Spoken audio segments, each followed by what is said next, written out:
What's happening, everybody? I'm back. It's me, your resident supervillain, Mr. J. Washington, and I am here with my review for Eyes of Wakanda on Disney+. If you have not seen this yet, I invite you to come on back because there will be spoilers. Also, whatever you've been waiting for. I know some of y'all been waiting on this, but while you're sitting there happy I'm here, make sure you like, subscribe, click on the notification bell, find out when I'm dropping more videos. I do apologize for the delay. Life been lifing again, and you know, in the midst of when things go good, they have to counterbalance themselves out. And not much of an astrology person, but thank God all these retrogrades is over. Let me first start off by saying my overall thoughts on this. I freaking loved it. I think it was so dope, telling the story of a different sector of Wakanda that we know of. Now, I saw some reviews of people who just want to be anti-shit and all that. And one black dude, man, I wanted more Black Panther than Eyes of Wakanda. They never told you you were getting Black Panther. You were getting more of the Dora, the War Dogs, the other elements of the kingdom. And that's what you get in this.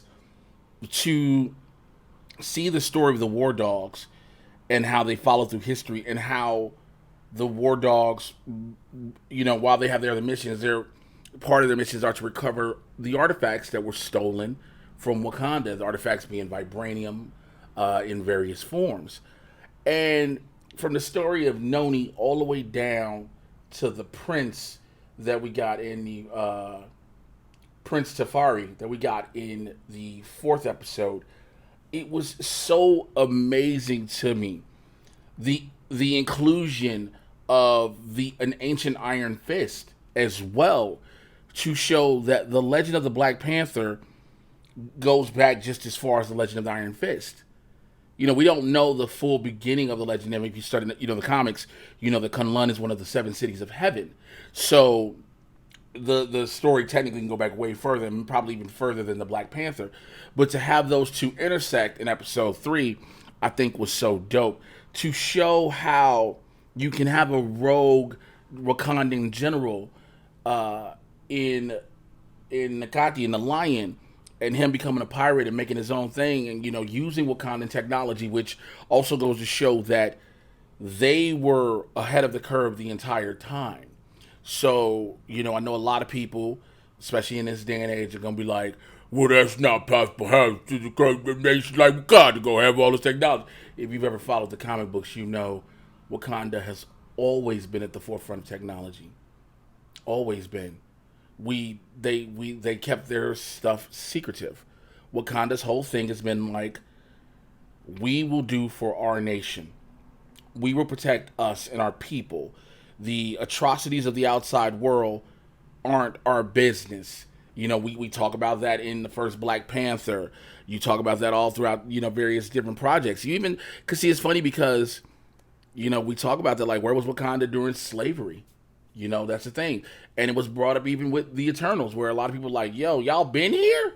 So, but to show they've been to things, to see the story of Achilles and the Trojan War, that was so, I love history.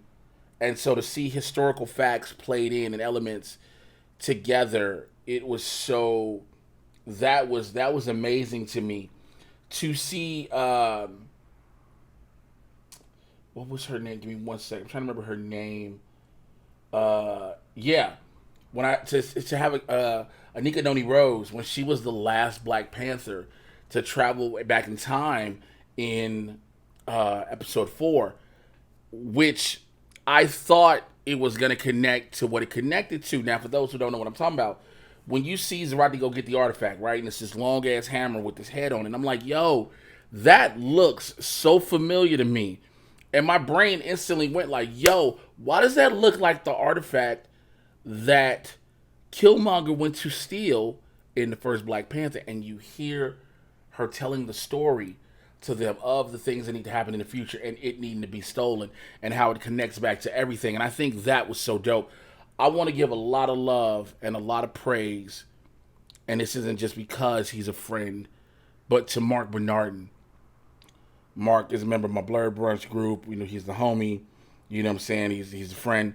but to be a writer for episode 2 and 3, co-producer on this, and be able to take this story in a different direction, I think that was so great to see, and to see that so close to me personally was very inspiring. So let me say that.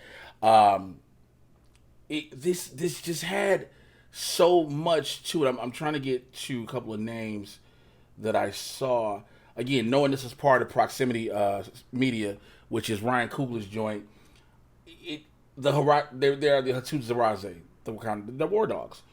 But let me see if I can find the other names in it. I didn't really go through certain things, but I digress. But I think this is what we needed.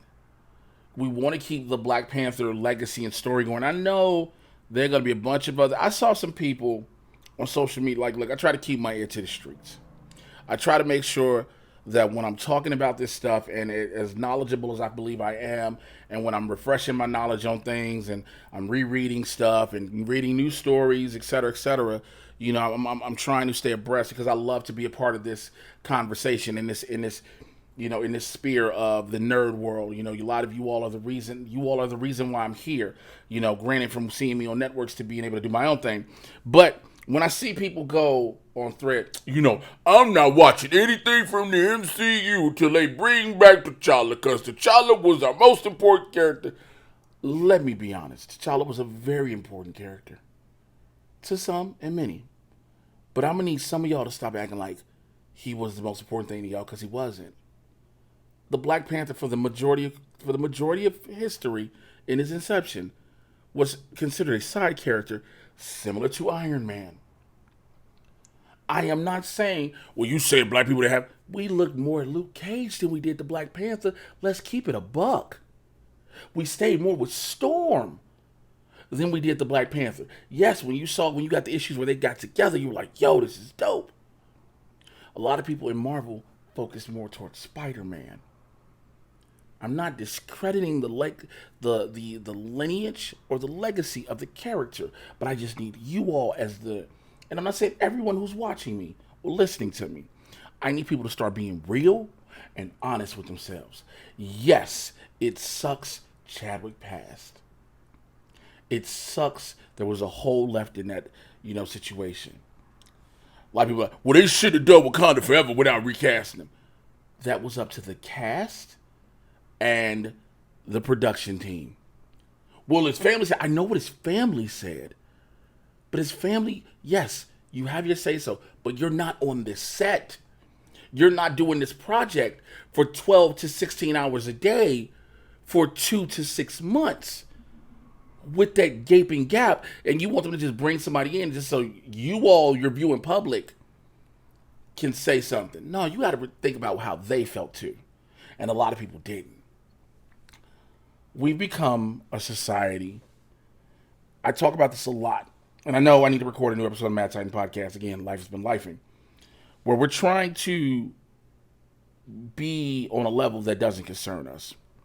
When I say things like this, well, they need to tell this story. It is not our story to tell. Yes, we are the consumers of the story.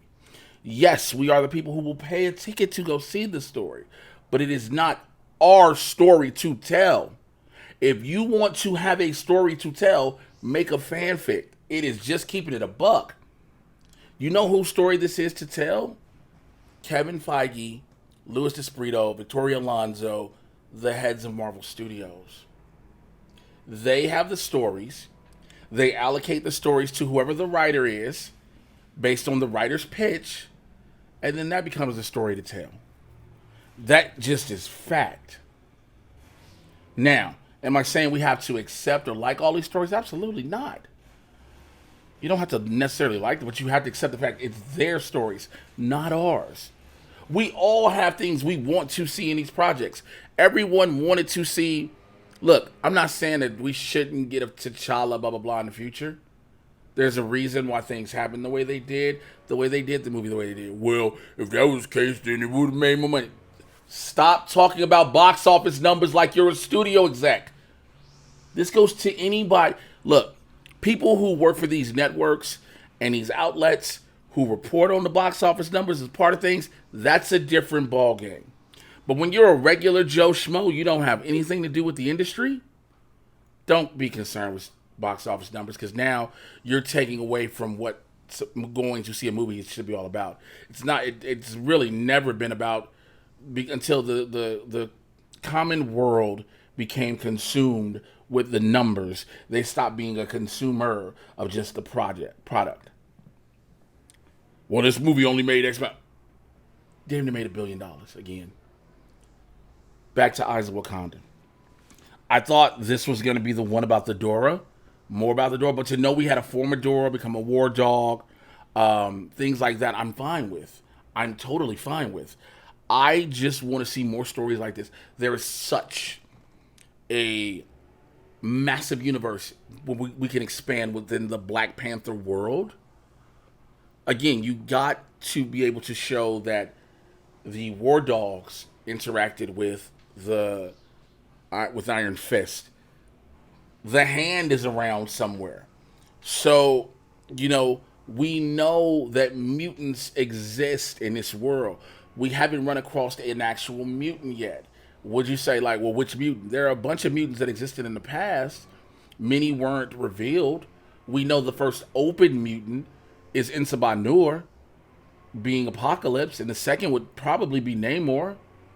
That's that we know of in the grand scheme, mainstream of things, but there's so much more. We could have that because we're going into the mutant saga. So all these things are prevalent to possibly happen, and I want to see, I'm excited for what the future has to hold. So I want to know what you think down below in the comments.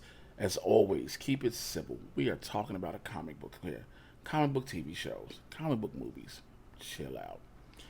You already know the drill again. Like, subscribe, click on the notification bell. Find out when I'm dropping new videos. Join the Supervillain Squad on Patreon. Shout out to my co-host to the Mad Titan Podcast, BC. He's been keeping it filled with BC's bullshit. He knows I've been dealing with a lot of shit, so I'm appreciating him stepping up for me. We're going to get a new episode of the Mad Titan Podcast out ASAP. We're working on that, and so much more, y'all. Listen, I will holler at y'all next time. Y'all know to find me, Mr. J Washington, all across social media. All right? Take care. I'm out. Peace.